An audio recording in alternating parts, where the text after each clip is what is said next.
It's dead easy. People don't know what their story is, bizarrely, even though it's their story. And the fear of judgment's one of the big ones. People are like that. There's a coaching hack in my product because people are, majority of the people, well, all of them that I've interviewed so far have said, you know, I'm afraid of what people might think of me if I start turning up on video. I'm like, really? What do you think will happen? And then have all the horror stories that run with that.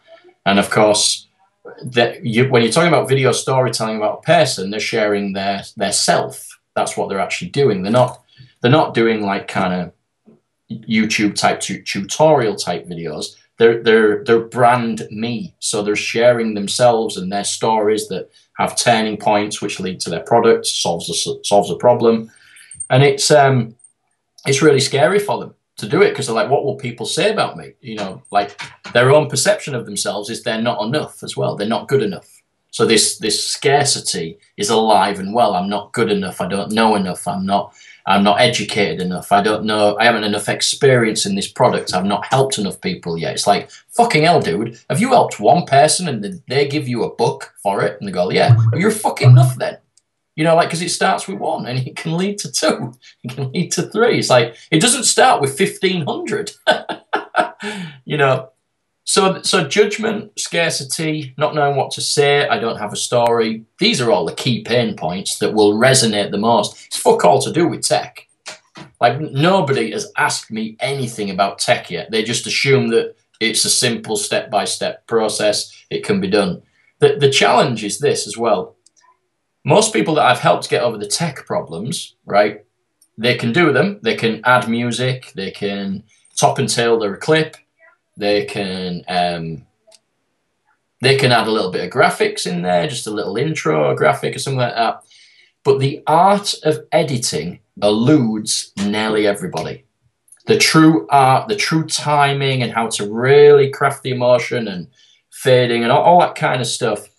You either know how to do that or you don't, and it's a rite of passage. You have to be willing to get yourself elbows deep into work and do it. There's no hack to this. It is outsource that fucker or get on with it daily and get better at it.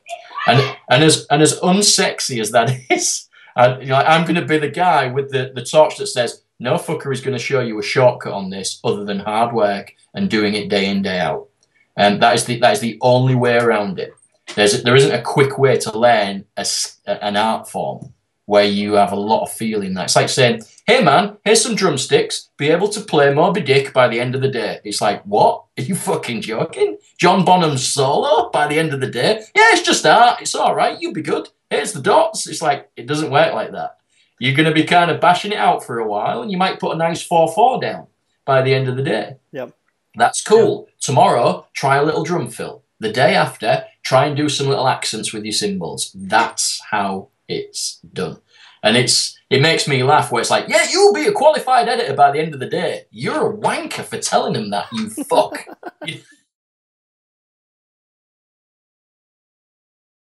Really simply, I think what people miss the most is themselves. They don't include themselves in their message. They kind of speak like an esoteric message, you know. We see all the motivational quotes and all this stuff. And I'm saying, look, dude, like, there's got to be something in your life. If you're saying to people, triumph over adversity, for example, if that's the key theme, it's like, well, when did that happen in your life? And start there. So, you know, if like at school you were never picked for a certain team or anything like that, and you wanted it bad. So you practiced and practiced and practiced, and eventually you got picked and you overcame that demon.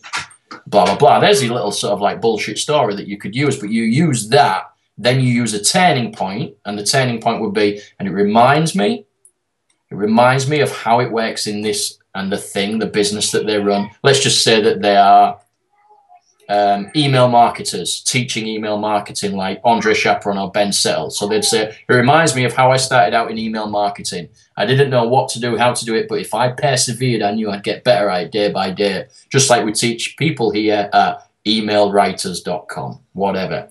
So like they ask how to use it. I say, look, tell your own stories, find a turning point, pointing at your bloody product or your service, and then lead out.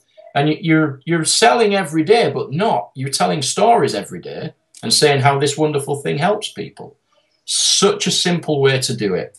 But for a lot of people to go, it sounds too difficult. I said, look, dude, identify the stories first. Stop trying to fix the thing. Stop trying to do the whole process. Just find your stories and then figure out how you flip them into your business. It's like a little, call it sort of finding a turning point. But that's, I think it's more a case of, it's not how can they do it. I think the challenge, Kolby, is why would we do it? And most people don't buy into why you need to do it, why you need to show up. You know, there must be like a fucking trillion motivational fucking things online now that, you know, be yourself. It's like, and people are putting them on their own pages and their own walls without their own face hanging off it. The quickest hack you can do is get a little set of post-it notes, write be yourself on it, point it at your camera like that and do a silly face behind it. And there's your little meme, you know, without any tech help whatsoever. I'd use that all the time. It costs nothing other than a pack of post-it notes. And, you know, if you want to put a little logo on the bottom, if it gets shared, then great. But if you're sticking it on Facebook, your fucking name's on it anyway. You know, unless someone literally rips off the JPEG and dumps it on their wall and go like, what do you want a picture of my ugly mug for? Like, use your own ugly face, you bastard. like, stop this shit. It's clown shittery. Yep.